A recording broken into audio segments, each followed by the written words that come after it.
오늘 하나님 말씀 이사야 53장 5절입니다. 이사야 53장 5절 제가 읽도록 하겠습니다.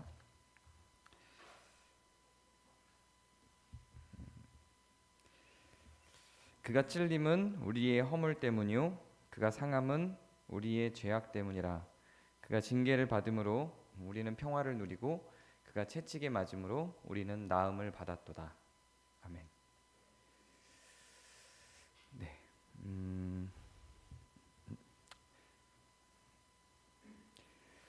되게 부담이 되는 설교입니다. 그거를 고민을 많이 했어요. 오늘 설교를 되게 감성적으로 할까, 논리적으로 할까 하다가 설명할 게 많다 보니 많은 설명을 담는 것으로 원고를 쓰다 보니 그렇게 정리가 됐습니다. 감성적으로 하면 너무 굉장히 부담이 되는 그런 주제이죠. 그 고난주간 내일 모레부터 고난주간 저녁기도회를 가는데 이번에 다루게 될 주제가 평화를 누리는데 굳이 희생양이 필요한가, 굳이 대가가 있어야 하는가, 이 주제입니다.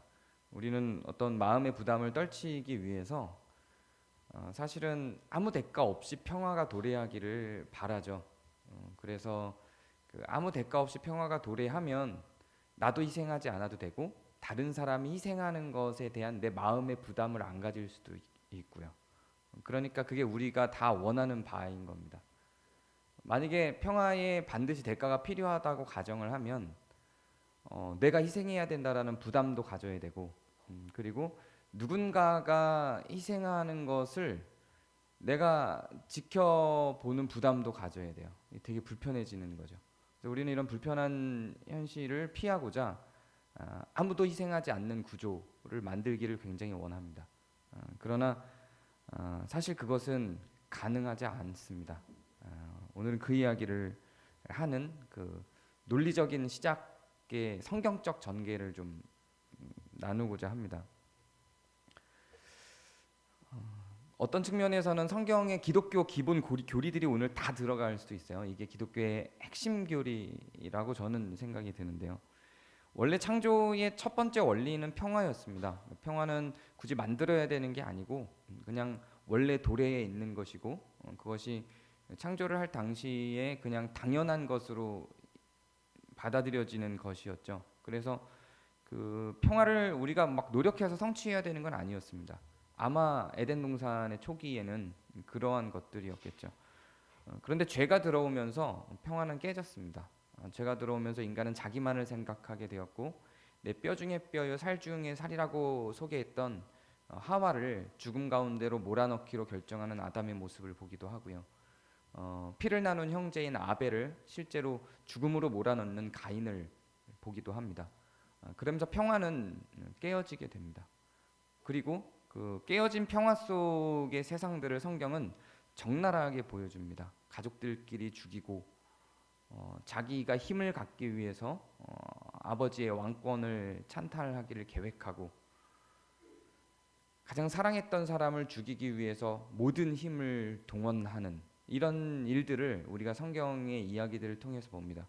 그리고 우리는 그 성경의 이야기들을 통해서 두 가지 반응이 있죠. 어떻게 이럴 수가 있지와 더불어 함께 이런 모습이 나에게도 있을 수 있어 라고 하는 두 가지 결정을 생각에 담게 됩니다. 어떻게 이런 일이 있을 수 있지도 당연한 반응일 겁니다. 저도 설교를 하면서 다윗과 같은 사울과 같은 결정들에 대해서 어떻게 이런 일이 있을 수 있지라는 반응을 보였으니까요. 근데 면밀히 생각해 보면 우리가 그 다윗의 위치로 갈 때, 사울의 위치로 갈 때, 우리도 다른 결정을 할 수 있었을까라고 하는 고민을 해보게 됩니다. 힘이 있고, 그럴 수 있는 능력이 있고, 그리고 나한테는 시기심이 생겼고, 이 시기심을 해결하기 위해서 사람을 죽이는 사울의 모습이 굉장히 이상해 보일 수도 있는데 면밀히 생각해 보면 별로 이상하지 않게 보일 수도 있어요. 왜냐하면 우리가 강력한 시기심이 우리 마음에 들어올 때 우리는 할 수 있는 모든 것을 하는 우리 자신을 종종 발견하기 때문에 그렇습니다. 우리가 할 수 있는 모든 것, 부부 관계에서 시기심이 들 수도 있고요. 혹은 친구 관계에서 시기심이 들 수도 있는데 그 가운데서 그 시기심을 해결하기 위해서 우리가 할 수 있는 모든 것을 하는 우리 자신을 발견할 때가 종종 있습니다. 물론 할 수 있는데도 불구하고 넓은 아량과 사랑과 용서와 자비로 그 할 수 있는 걸 1도 안 하고 전부 다 없는 것처럼 지낼 때도 있습니다. 그렇게 우리 스스로가 괜찮을 때도 있어요. 굳이 그 시기심을 발동시키지 않고 정말 괜찮은 사람으로 살 때도 있어요. 그런데 그렇지 않을 때도 있거든요.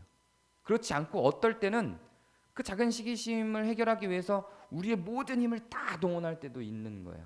그래서 우리는 어떤 특정한 나로 규정하기가 어려워요. 그런 우리의 왔다 갔다 하는 속성들이 평화를 깹니다. 그래서 평화를 깨는 건 살인이 아니라 살인을 하게 만드는 우리 마음 가운데 있는 별것 아닌 어떤 것일 때가 굉장히 많습니다. 그래서 평화를 파괴하는 그런 일들이 역사 속으로 들어왔고 그 역사는 계속 진전이 됩니다. 굳이 성경이 이렇게 서사로 계속 끌고 가면서 이런 말도 안 되는 것 같은 죄악들을 계속 보여주는 이유가 있다고 저는 생각해요. 법이 없던 시대의 사람들의 모습, 법이 등장하고도 사실은 법적 테두리 안에서의 최대치를 범하고자 하는 인간들의 모습, 이런 것들이 전부 다 평화를 깨우죠. 이 속에는 분명히 어떤 종류의 욕심, 잘못된 그 분배의 원리, 이런 것들이 구조적으로 생겨납니다. 작은 시기심인 것 같은데 이 작은 시기심이 그렇게 살인까지 불러오는 힘을 최대한 자기 힘을 최대한 활용할 수 있는 만큼 활용해서 자기의 시기심을 해결하고자 하는, 혹은 갖고 싶은 욕망과 욕심을 해결하고자 하는 것이 살인으로 나타나기도 하는데요. 좀 더 머리가 좋은 사람들이 이것들을, 이 평화가 깨진 것을 보완하기 위해서, 그 평화가 깨진 현상들을 충당하기 위해서 사람들의 반응들이 나타나니까 이제는 이 시기심과 욕심을 늘 유지하면서 해결해 나가는 자기를 위해 힘 있는 사람들은 그것들을 유지하기 위해 어떤 구조를 만들기도 해요. 제가 설명을 잘했는지 모르겠어요. 이 시기심을 해결하기 위해서 단번에 자기가 갖고 있는 총칼을 대동해서 그 시기심을 해결하기도 해요. 근데 좀 더 머리 좋은 사람들은 이 시기심과 욕심을 해결할 수 있는 구조를 만들기도 해요. 그래서 이 구조가 어떤 측면에서는 평화를 유지하는 것처럼 보이게 하기도 하는데 사실은 평화를 깨는 구조일 때도 많습니다. 설국열차라고 하는 그 영화가 있어요. 별로 재밌지는 않아요. 저는 그냥 의미 있게 봤지 재밌게 보지는 않았어요. 세상이 종말이 왔고 그 설국열차만이 사람이 생존할 수 있는 그 구조를 갖고 있는 열차라서 사람들은 그 설국열차 안에서 살아가요. 설국열차 밖에서는, 멸망한 세상에서는 살아갈 수가 없어요. 근데 이 설국열차가 돌아갈 수 있는 이유는, 돌아가는 것 자체가 사실은 평화죠. 근데 돌아갈 수 있는 이유는 어떤 힘없는 사람들이 그 설국열차의 일종의 연료 역할을 함으로 그게 유지가 된단 말이에요. 누군가의 희생, 힘없는 어떤 사람들의 희생으로 그게 유지가 되는 거예요. 그 설국열차가 돌아가게 되는 거죠. 그걸 보면서 저는 이런 생각도 했어요. 차라리 저 희생을 기반으로 유지할 세상이면 그냥 없어지는 게 낫지, 이런 생각도 했어요. 어쨌든 그렇게 질서가 유지되는 것을 보고, 구조화된 평화, 구조화된 질서를 보고 이것도 일종의 평화잖아요. 근데 그 평화를 깬 게 그 희생당하는 사람들의 연합이 평화를 깨죠. 여기서 평화에 대한 개념이 조금 달라지기도 해요. 평화를 깨는 행위가 정의가 되기도 한 거예요.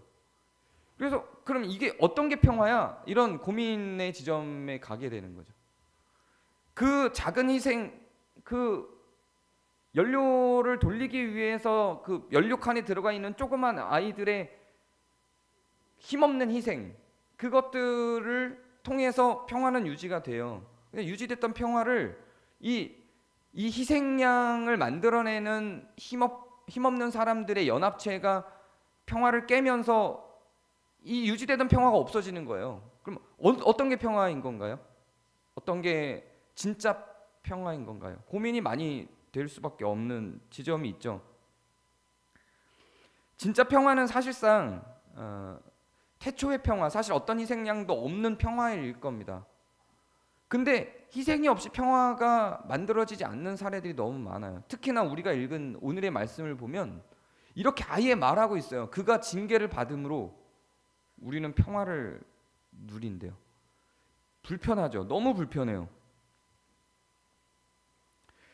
결국은 평화를 향한 발걸음은 어떤 파괴가 아니라 회복일 거란 말이에요. 왜냐하면 애초에는 평화였으니까. 처음에 있었던 게 평화니까 평화를 향한 우리의 발걸음은 진보나 뭐 파괴나 이런 변화가 이런 변화가 아니라 회복일 거란 말이에요. 처음의 목적대로 가는 게 더 바른 형태의 평화겠죠. 근데 만약에 이런 질문이 이제 던져지는 거야. 아까 설국열차 기준에서 그러면 평화라고 하는 게 뭐냐? 과연 질서의 유지인가? 문제가 없는 상황으로 가는 것이 평화인 건가? 갈등이 없는 상황으로 가는 것이 평화인 건가? 라고 했을 때 설국열차는 평화예요. 근데 누군가가 그 질서를, 그 구조를 유지시키기 위해서 희생이 계속해서 되고 있는 상황의 구조를 만든 거라면 그거는 이걸 평화라고 볼 수 있는가? 이거는 그러면 불의한 평화가 아닌가? 이런 질문을 던질 수 있는 거예요. 그러면 우리는 선택지로 가야 돼요. 평화를 유지시킬 것인가? 불의를 견디지 못하고 불의를 향한 투쟁을 할 것인가? 이 고민의 충돌이 있는 거예요. 이런 고민 속에서 많은 학자들이 내린 결론에는 이 불의를 동반한 평화가 과연 평화인가? 그렇지 않다라는 결론이 일단 지배적이에요. 그래서 그 결론으로 저는 함께 가보고자 합니다. 성경은 그거를 이야기하고 있다고 생각해요. 질서 정연하고 구조가 완성돼 있는 듯 보여도 어린 나이가 희생을 해서 그것을 돌리는 구조라면 그거는 불의를 동반한 평화는 회복적 의미로서의 평화는 아니다. 이렇게 성경은 결론을 내리는 겁니다. 그럼 어떻게 해야 되는 것인가로 오늘 같이 이야기를 나누려고 합니다. 하나님은 요 내용을 설명하기 위해서 해결해야 될 한 문제가 있는데요. 그렇게 불의를 만드는 그 구조 자체가 문제가 있다라고 할 때 이 세상이 지금 그렇게 돌아가잖아요. 어쨌든 평화는 깨어지고 갈등은 생기고 희생양이 나타나고 불의한 게 계속 존재하는 지금 이 잘못된 이 불의냐 평화냐를 질서냐 불의냐 평화라기보다 이게 더 맞는 것 같아요. 불의냐 구조냐 혹은 불의냐 질서냐를 고민하는 이 고민 속에서 우리는 살아가고 있는데 이 상황 속에서 이런 고민을 던질 수밖에 없죠. 많은 선지자들이 던졌던 질문처럼 하나님은 왜 불의를 그냥 두시고 평화롭지 않은 상태를 그냥 유지하실까 하는 질문을 던질 수밖에 없을 거예요. 이게 오늘 청소년부 모임에도 이게 나왔어요. 이 이야기가. 우리는 불의한 것들을 그냥 두시는 하나님에 대해서 궁금할 수밖에 없죠. 근데 청소년부에서는 이렇게 자세하게 설명할 수가 없어서 제가 간단하게 어떻게 설명을 했냐면 이렇게 설명을 했어요. 만약에 제 아버지가 굉장히 불의한 자였고 제가 아주 의로운 자여서 하나님의 사랑을 받는 자였다면 제 아버지의 불의함을 없애기 위해서 혹은 할아버지가 불의한 자였다면 그 할아버지의 불의함을 없애기 위해서 할아버지를 하나님께서 처형을 하셨다면 할아버지를 죽이셨다면 저는 안 태어나는 거잖아요. 그렇죠? 의로웠던 권요셉은 안 태어나는 거예요. 불의했던 할아버지는 정의는 실현됐지만 그러니까 하나님은 알파와 오메가요 태초 전부터 미리 아심을 따라 이 세상을 다 보신 분이란 말이에요. 그래 미리 아심을 따라 다 보신 분이기 때문에 인류의 시작부터 끝까지 누가 태어나고 누군가가 어떤 삶을 살아갈 것이고 그 사람이 얼마나 정의롭고 의롭고 사랑스러운 삶을 살아갈지도 아셨고 그 사람이 어떤 사람이 얼마나 불의하고 많은 추악한 행동들을 하고 살아갈지도 아셨어요. 근데 하나님의 선택은 어디로 가야 되냐면 의로운 자들을 살리는 거예요. 하나님께는, 우리에게는 있지 않은 존재들인데 그건 태초부터 마찬가지였어요. 태초에 하나님을 천주를 창조하실 때부터 우리는 존재하지 않는 존재들이었는데 우리를 살리려고 그 이전에 있었던 악인들을 처벌할 수가 없어요. 이렇게 가니까 또 중고등부 학생들이 물어보는 거예요. 그 사람들 마음을 착하게 바꾸면 되잖아요. 뭐 이렇게 또 원론적인 걸로 또 가는 거죠. 하나님은 그렇게 기계적으로 인간을 만들지 않으셨죠. 자유의지를 허락하고 사람들이 선택할 수 있는 인격적 존재로서 만드셨고, 그게 가능해 하나님과 인간이 사랑할 수 있는 존재이기 때문에 자유의지를 건드리진 않으세요. 그러나 최소한 확인 가능한 것은 하나님은 미리 아심을 따라 우리의 삶을 다 보셨고 그 안에 악인과 의인들을 보셨는데, 악인을 죽이는 말미암아 그 뒤에 있을 수많은 의인들도 같이 죽어 없어질 상황인 거예요. 그래서 하나님께서는 이 문제를 해결하시기 위해서 영원 뒤의 세계, 사후 세계를 구성하시고 우리가 삶의 모든 인류의 끝바닥에 의로운 자들이 같이 살 수 있는 세계를 구성하시게 된 거죠. 하나님의 눈에는 그래서 그 의로운 자들이 보이는 거예요. 그 의로운 자들의 삶이 눈에 밟히기 때문에 악한 사람들을 그냥 두실 수밖에 없는 거죠.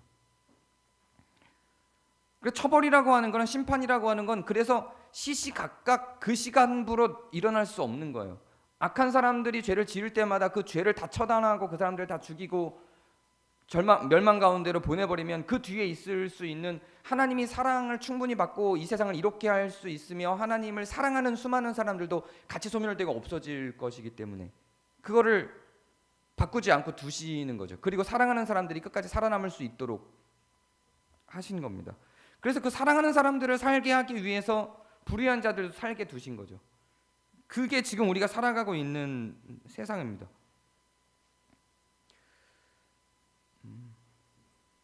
그 가운데서 이런 세상이기 때문에 불의가 나타나고 질서인지 평화인지 구분할 수 없는, 그리고 희생양이 필요한 구조가 불가피하게 이 세상 속에는 그냥 있는 거예요. 그게 하나님이 구성하셨거나 하나님이 그걸 의도하셨거나, 마치 그 설국열차를 구조한 그 구조자, 그걸 설립자, 그 설국열차의 설립자를, 이런 평론들이 있더라고요. 그 설국열차의 설립자, 그 악한 존재가 마치 하나님인 것처럼 해석하는 영화 평론을 제가 본 적이 있어요. 그 마블에서 만든 타노스도 하나님으로 대체하는 해석을 본 적도 있습니다. 타노스라고 하는 사람이 그 마블 세계관에서 이걸 딱 한번 튕김으로 말미암아 불특정 다수의 인류의 반을 죽여 없애버리죠. 하나님이 그런 존재 아니냐는 거예요. 노아의 홍수 같은 사건들도 하나님이 그런 존재 아니냐, 결국은 그런 것들을 좌지우지하고 그렇게 만드는 존재 아니냐, 설국열차 같은 그런 구조를 만든 것도 하나님이 한 거 아니냐, 이런 관점에서 보는 논평들인 거죠. 근데 그거는 성경을 많이 모르고 하나님에 대해서 많이 이해가 없는 결과물들입니다. 하나님은 오히려 의인들을 살리기 위해서 악인들도 두시지, 악인들을 죽이기 위해서 의인들까지 죽이시는 분은 아니란 말이에요. 타노스가 내린 결정하고는 완전히 반대 지점으로 가요. 하나님은 의인만 정확하게 죽일 수 있다면 그렇게 하실 수 있겠으나 이 세상의 시간의 흐름이 그걸 할 수가 없기 때문에 의인을 살리기 위해서 악인을 두시지, 타노스는 오히려 그 반대로 가는 입장에 있는 사람인 거죠. 악인을 죽이기 위해서 불특정 다수 속에 있는 의인들과 약한 사람들까지 그냥 다 죽여버리는 과정이니까요. 이건 반대인 거예요. 설국열차도 마찬가지입니다. 하나님이 처리하신 방식은 설국열차를 만든 그 사람의 악한 질서와 평화로 보이는 구조를 유지하기 위해서 희생양을 통해서 그걸 유지하고자 하는 그 하나님의 그 설국열차의 제작자의 원리가 하나님의 원리다, 신적인 기독교적 하나님의 원리다라고 주장하는 그런 주장들은 사실은 완전히 잘못 이해하고 있는 내용들입니다. 그 평화를 위해서 희생이 불가피하다라는 것은 분명히 하나님도 인지를 하셨어요. 왜냐하면 지금 제가 설명한 이런 것들 때문에 정확하게 그 죄인과 의인을 딱 나눠서 구분해 갖고 악인만 딱 죽이고 의인만 살릴 수가 없기 때문에, 더군다나 더 깊이 들어가면 사실 악인과 의인을 살리는 것도 되게 애매합니다. 구분하는 것 자체가 애매해요. 그것을 판단하는 것은 하나님이지 인간의 기준으로 볼 때 악인인 듯 보였으나 의인일 수도 있어요. 그 사람의 전생애를 우리가 다 볼 수 있는 게 아니기 때문에 우리가 그 사람을 접하는 건 그 사람이 갖고 있는 삶의 어떤 일부예요. 우리가 본 그 일부만 가지고 그 사람의 삶을 판단하는 거죠. 우리는, 인간은 내가 접할 수 있는 어떤 면적에서만 그 사람을 판단하는 거기 때문에 우리가 그 사람을 악하다, 의롭다 판단하기 매우 애매해요. 근데 하나님은 좀 다르거든요. 하나님 그 사람의 전생애를 다 갖고 있고 겉으로 드러나는 그 사람의 실천과 내면 속에 있는 그 사람의 생각과 그 사람의 상황과 이런 것들을 다 알고 계시죠. 그러니까 하나님이 판단하는 방식으로서의 의인과 악인의 기준은 또 다른 거예요. 그래서 하나님이 의롭다라고 결정하신, 그래서 구원하기로 결정하신 사람들이 있는 것이고요. 그렇지 않은 사람들이 있겠죠. 그런데 그렇게 결정한 사람들이 끝까지 살아갔을 때 그의 결국의 의로움에 대해서 하나님은, 우리는 알지 못하는 하나님의 인지가 있겠죠. 그렇게 지금 세상은 누가 악인인지 의인인지 명확하게 할 수도 없을 뿐더러 명확하게 한다 할지라도 단번에 이것들을 심판할 수가 없어요. 이렇게 돌아가는 세상이기 때문에 설국열차를 멈출 수 없는 거예요. 하나님도 멈출 수 없는 거예요. 왜냐하면 그 안에는 의인도 있거든요. 설국열차가 악하다고 해서 그거를 전면적으로 타노스가 한 것처럼 그냥 밀어서 없애버리지 못하는 거예요. 왜냐하면 그 설국열차 안에 의인이 있거든요. 그래서 우리는 분노하죠. 그 설국열차라고 하는 구조가 어떤 희생양을 통해서 돌아가는 그 구조가 과연 이게 평화냐, 이 질서가 평화냐라고 울분을 토하죠. 그 안에 불의가 있는데, 근데 세상이라고 하는 거는 누군가의 욕심이 다른 사람의 이 가진 것들을 빼내서 그 욕심을 충족시킴으로 유지되잖아요. 설국열차가 보여준 것처럼. 그게 지금 세상의 방식으로 평화를 유지하는 방법, 아니 평화가 아닌 질서와 구조를 유지하는 방법이잖아요. 이게 질서와, 우리는 늘 꿈꾸는 것이 뭔가 희생이 없이 아무도 희생하지 않아도 되면서 다 같이 괜찮을 수 있는 사회를 꿈꾸지만, 이게 이제 공산주의자들이 꿈꿨던 거지만 인간이라는 게 그렇지 않잖아요. 인간이라는 게 그럴 수가 없어요. 누군가에게 권력이 집중되는 순간 그 사람을 둘러싼 집단 가운데 권력이 생기는 순간 약자와 강자는 또 구분이 되는 거고, 이렇게 잘못된 구조의 희생양을 만드는 질서가 편성되는 거예요. 자기의 것들을 내려놓고 갈 수가 없어요. 이 세상이. 인간이라는 게 그래요. 인간이라는 게. 희생양은 반드시 나오죠. 평화의 대가는 반드시 나와요.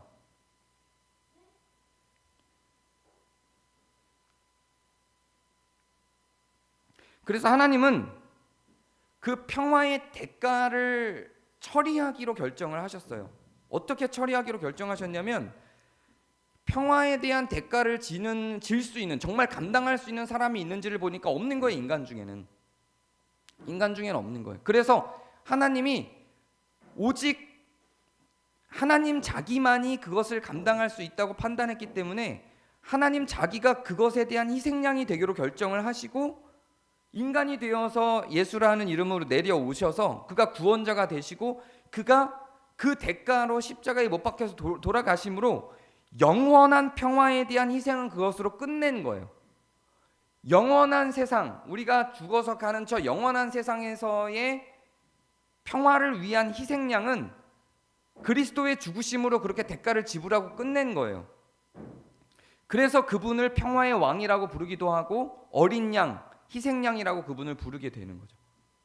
그렇게 해서 영원한 세계 속에서는, 영원한 세상 속에서는, 그 영원한 평화 속에서는 그리스도의 희생, 단번의 희생으로 말미암아 더 이상 다른 사람들이 희생되지 않는 구조로 그렇게 만들어내셨어요. 근데 문제는 아직 그 세상이 오지 않은 거예요. 왜냐하면 아까 제가 설명했던 하나님의 미리 아심을 따라 아직 살아있어야 되는 사람들이 아직 다 안 나왔기 때문에, 그래서 그 사람들이 다 나오고 그 의로운 자들이 다 나와야 되기 때문에 하나님은 아직 그 기다리심을 갖고 있는 거예요. 악인이 계속 되는데도 불구하고 이 설국열차 같은 구조를 견디고 참고 계신 거죠.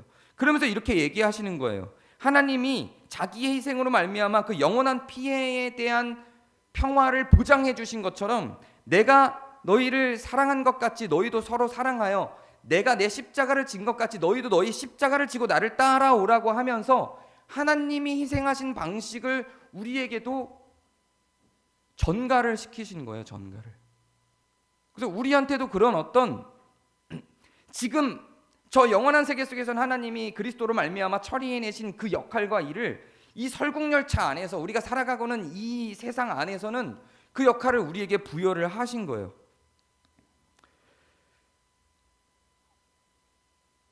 그때까지는 우리가 살아가고 있는 이 세상 속에서도 그리스도께서 하신 것 같은 평화의 대가를 지불할 무엇인가 계속 필요한 게 이 세상이에요.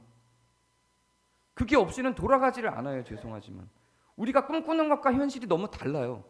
여기에 우리는 직면할 필요가 있어요. 아무런 사람의 희생이 없이 평화가 유지될 수 있다라는 건 착각입니다. 지금 이 세상의 경제적, 문화적, 정치적 평화가 유지되는 건 누군가가 희생하고 있기 때문이에요. 아프리카의 경제가 희생함으로 말미암아 미국과 유럽이 살아가고 있고, 어쩌면 우리도 그렇게 살아가고 있는 걸 수도 있어요. 거기서 우리도 벗어날 수 없어요. 사실은 누군가의 희생으로 우리는 질서를 유지하고 있는 거죠. 그게 구조화가 돼 있는 거예요. 근데 거기에 대해서 하나님은 어떤 원리를 제시하고 있어요. 구약의 율법을 통해서. 근데 그 구약의 율법을 통해서, 그리고 그리스도의 삶과 그리스도의 결정들을 통해서 지금 우리가 살아가고 있는 세상과 다른 형태의 원리를 제안하고 있어요. 희생은 반드시 필요하고, 그것을 그리스도께서 보여주셨는데, 그리스도께서 보여주신 희생에 대한 대가는 영원한 평화, 영원한 세상 속에서의 희생에 대한 대가인데, 지금 우리가 살아가고 있는, 발을 담그고 있는 이 아직 도래하지 않은 천국으로서 살아가고 있는, 이미 도래한 반쪽짜리 천국만 살아가고 있는 우리의 삶 속에서 그 희생할 주체는 기독교인이다 이렇게 얘기하는 게 아니고요. 왕이에요. 왕. 그 주체가 왕이에요. 레위족이고요. 그리고 갖고 있는 사람들이에요.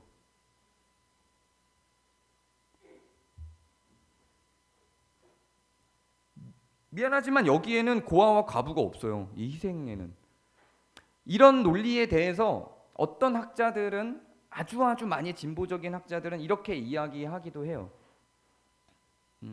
그거는 소위 이제 노블리스 오블리제라고 하는 귀족들이, 가진 자들이 자기의 희생을 담보로 하고 갖지 못한 자들의 부족함을 채워주는 구조의 삶을 살아가도록 하는 이야기를 제가 지금 한 거잖아요. 근데 요거에 반대하는 학자들도 되게 많아요. 왜냐하면 그거는 인간을 인간으로 보지 않는 거 아니냐, 동일한 인간으로 보지 않는 거 아니냐. 그럼 오히려 그 귀족이라고 불리는 가진 자들을 더 수준 있는 인간으로 보고, 그거에 대한 혜택을 받는 사람들을 수준 없는 인간으로 보는 거 아니냐, 동등한 인간으로 보지 않는 거 아니냐. 그래서 그 노블리스 오블리제라고 하는 가진 자들의 책임이라고 하는 그 부분을 오히려 악한 사상과 생각으로, 교만한 생각으로 폄훼하면서 그것들을 공격하는 가치도 있죠. 그게 뭔지 알아요. 저도 그게 뭔지 아는데, 그게 얼마나 사상적으로 아름다운지 알겠는데 세상이 그렇지 않다니까요. 누군가의 희생은 반드시 필요한 거예요. 그걸 주장하는 사람들이 꿈꾸는 세상은 뭐냐면, 아무도 희생하지 않는 세상이에요.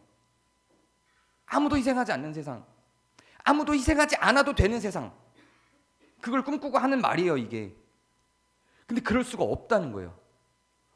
세상, 성경이 말하는 역사만이 아니라, 만약에 그런 세상이 가능하면 그리스도가 안 죽었다니까요.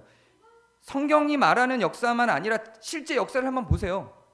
누구도 희생하지 않고도 평화가 유지될 가능성이 있는지 직면하는 거예요. 직면해야 되는 거예요. 없다니까요. 없어요. 그런 건 존재하기 힘듭니다. 이상이에요. 아주 강력하고 매력적인 이상이죠. 누구의 희생도 없는 평화. 너무 아름다운 이상이죠. 아무런 대가도 지불하지 않아도 되는 평화. 너무 아름답죠. 마음이 편해져요. 편안해져요.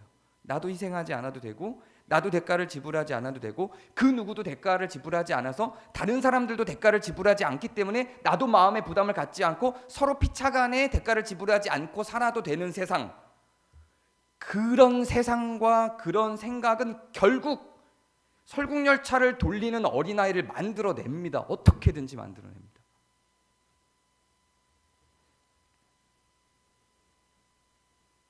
그런 건 가능하지 않아요. 그래서 결국은 기독교적인 평화의 도래가 오게 하려면, 만약에 구조적으로 그걸 만들어야 한다면 가진 자들이 희생해야 되는 구조, 질서, 힘 있는 사람들이 희생해야 되는 구조 질서 바꿔서 한번 생각해 볼까요? 설국열차를 돌리는 주체가 어린아이가 아니었다면, 그 설국열차를 만든 장본인이 제일 앞칸을 갔어요. 얘네들이 막 반란을 일으켜서 제일 앞칸을 갔더니 그 설국열차를 만든 장본인이 막 돌리고 있는 거예요. 땀 뻘뻘 흘리면서 지금 날 죽이면 안 돼, 나를 죽이면 이 설국열차가 멈춘다고 막 이러고 있었다고 생각해 보세요. 반전 아니에요? 감동이 되지 않겠어요? 이러면 그리스도는 이걸 얘기하는 거예요. 이거를 희생 없이는 그 설국열차는 돌아가지 않아요. 근데 문제가 됐던 건 뭐냐면 거기에 어린아이를 집어넣기 때문이에요. 아무런 힘도 없고 순종할 수밖에 없고 교육한 대로 할 수밖에 없는, 그걸 안 하면 밥을 안 주니까 그 밥을 먹기 위해서라도 그걸 할 수밖에 없는, 그래서 조그만 그 칸으로 들어가서 그걸 돌릴 수밖에 없는, 거기에 사람들은 분노한 거거든요. 이 어린아이를 희생시켜서 우리가 지금까지 살아왔던 거야? 그 설국열차가 말하고자 하는 게 뭔지 알겠죠? 알죠? 우리는 저 아프리카 사람들을 희생시켜서 우리가 지금까지 이렇게 잘 살고 있는 거예요, 서구 사회가? 이 얘기를 설국열차에 담아내고 있는 거거든요. 결국은 누군가의 희생으로 다른 다수의 사람들이 소수의 연약하고 어리고 힘없고 시키는 대로 할 수밖에 없는 사람들의 희생으로 다수의 사람들이 살아가게 만든 이 세상을 설국열차로 빗대서 그걸 본 사람들이, 전 내용상으로는 분노했는데 재미가 없어서 영화에 집중해서 분노하기는 힘들었어요. 어쨌든 내용상으로는 이해가 되니까 분노가 되죠. 근데 만약에 이게 반전이 돼서 막 반란을 일으켜서 끝까지 딱 치닫고 갔더니 제일 앞칸에 있는 사람들이 막 누리고 호의호식하고 사는 게 아니라 그 제일 앞칸에 제일 많이 배우고 제일 많이 가졌다고 생각되는 사람들이 막 땀 뻘뻘 흘리면서 막 같이 막 이걸 돌리고 있고, 오셨어요? 그 뒷칸에 편안하게 계시지, 여기까지 힘들게 오셨어요? 뭐 이렇게 하고 있었다면 재미는 없었겠지만 얼마나 아름다운 해피엔딩으로 끝났겠어요. 근데 그런 걸 원하는 거예요. 그런 걸 하라는 거죠. 성경은 너희들이 많이 알아? 너희들이 많이 가졌어? 근데 이런 생각을 하는 거예요. 내가 가진 티를 내고 내가 아는 티를 내면 이게 더 교만해 보일 것 같고 거만해 보일 것 같아서 나는 그 티를 안 내려고 희생하지 않는 거야. 그거는 오만이에요. 그거는 저는 아름다운 인간을 동등한 위치에서 생각하는 아름다운 가치인 건 알겠어요. 이런 생각들이 요즘에 굉장히 많아요. 요즘에 인문학계를 지배해야 하는 지배적인 생각이에요. 근데 전 동의하기 힘들어요. 이거는 되게 도피적인 생각이라고 저는 생각해요. 희생이 필요합니다.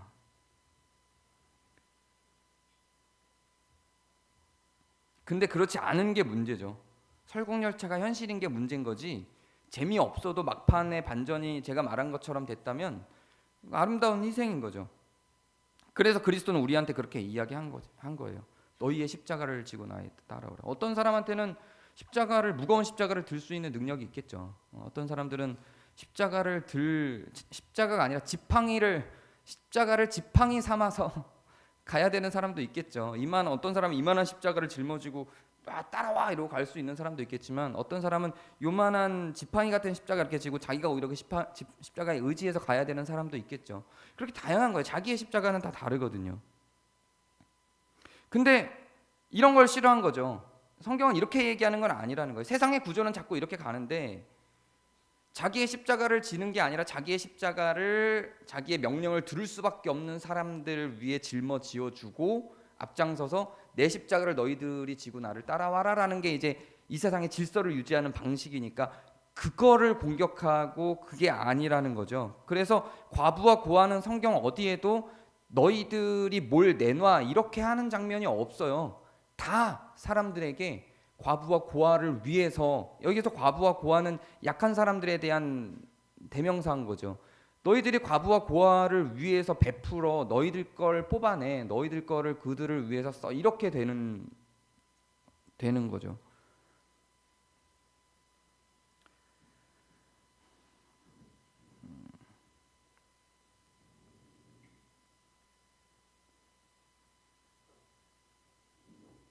우리는 그래서 두 가지 측면에서의 평화를 위한 활동을 해야 되는 겁니다.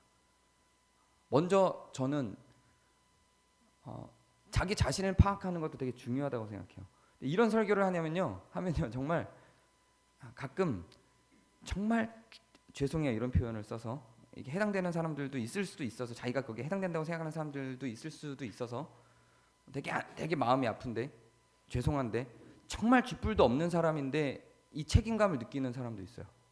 어떤 사람은 제가 전에 있던 교회 한 청년이에요. 전에 있던 교회 한 청년은 붕어빵 기계를 사기 위해서 청소와 이런 것들로 자기가 먹고 살 게 이제 뭐 배운 것도 없고 이러니까 붕어빵 기계만 사면 자기가 좀 먹고 살 수 있겠다 이렇게 생각을 했었는데 그래서 붕어빵 기계를 사려고 돈을 모은 거예요 계속. 근데 어느 날 이런 설교를 듣고 감동을 받아서 그 헌금을 모은 돈을 다 자기의 전 재산과 같은 돈을 헌금을 한 거예요. 그리고 나서 그거를 감동을 하면서 이제 내가 이렇게 그리고 나누는데 제가 그 얘기를 딱 청년부에서 그 나눔을 듣고 언제 했어요? 그랬더니 그날 아침에 했대요. 그래서 제가 빨리 재정부가 그걸 갖기 전에 수석 부목사님을 찾아가서 이거 열쇠가 저한테는 없으니까 상황을 얘기하고 지금 이렇게 됐는데 헌금한 거 좀 꺼내면 안 돼요? 수석 부목사님도 대충 분위기 파악하고 재정팀에 가서 열쇠 받아갖고 와서 그 재정부 팀에서 왜요? 뭐 우리 교회에서 말도 안 되는데 거기서 물론 이러면 안 되지만 재정부에서 왜요? 그러니까 일단 줘봐 집사님. 줘갖고 열어갖고 꺼내서 돌려주고 네 마음 알겠으니까 일단 이걸로 붕어빵 기계 사. 그러고 열어주고 하나님이 다 받으셨어. 그리고 이제 열쇠도 이런 사건이 있었어요. 왜 이렇게 쥐뿔 없는 사람들이 이런 책임감을 느끼기도 해요. 근데 그건 그거대로 또 아름다운 마음이겠지만 오히려 저는 조금 더 많이 배우고 좀 더 많이 갖고 이런 분들이 뭐 교회든 정치든 사회든 이런 것들이 만연해지고 이게 자연스러워지는 옛날 고리타분한 노블리스 오블리제가 저는 더 성경에 가깝다고 생각을 합니다. 평화에는 대가가 반드시 필요한데 문제는 그 대가가 없는 사람들이 지불하는 게 문제인 것이지 있는 사람들이 지불하는 건 저는 하등 문제가 아니라고 생각해요. 그리고 그게 맞다고 생각합니다. 평화의 대가를 위해서 우리는 아까 말씀드린 것처럼 두 가지 활동을 해야 된다고 생각하는데 하나는 내가 그 평화에 대한 대가를 어느 정도 지불할 수 있는 사람인가 내가 할 수 있는 영역 안에서 굳이 그게 돈이거나 그러지 않더라도 혹은 시간 혹은 지식 이런 것들이 되겠죠. 사회를 위해서 세상을 위해서 이웃을 위해서 가족에서도 이 원리가 저는 존재한다고 생각을 하는데요. 혹은 가정에서 그것들이 할애되는 것을 기반으로 해야 된다고 생각하고요. 또 두 번째는 세상의 구조가 그렇게 되도록 우리가 배우고 고민하고 연습하고 세상의 구조가 그렇게 바뀌도록 움직이고 활동하는 것도 매우 중요하다고 생각합니다. 그래서 이런 양방향적인 측면에서 이런 평화를 위한 활동들이 우리 개인적으로 그리고 구조적으로 같이 어린아이가 돌리는 기계가 아니라 설립자가 그 기계를 돌리는 설국열차가 될 수 있도록 만드는 것이 평화를 위한 대가의 성경적 가치다 이렇게 생각을 합니다. 이걸 위해서 살아가고 함께 기도했으면 좋겠습니다. 제가 기도하겠습니다. 은혜 하나님, 평화의 이면에 무엇이 있는지를 발견할 때마다 가슴이 아리고 무거운 책임감을 느끼기도 합니다. 하나님 의지하오니 주님이 십자가를 지고 또한 십자가에 달려 영원한 평화를 약속하신 것처럼 현실을 살아가고 이 현실의 발을 붙이고 있는 우리들도 주님의 그 발걸음을 따라 평화를 위한 실천과 투쟁 가운데로 들어갈 수 있도록 인도해 주시옵소서. 우리 구주 예수 그리스도의 이름으로 기도합니다.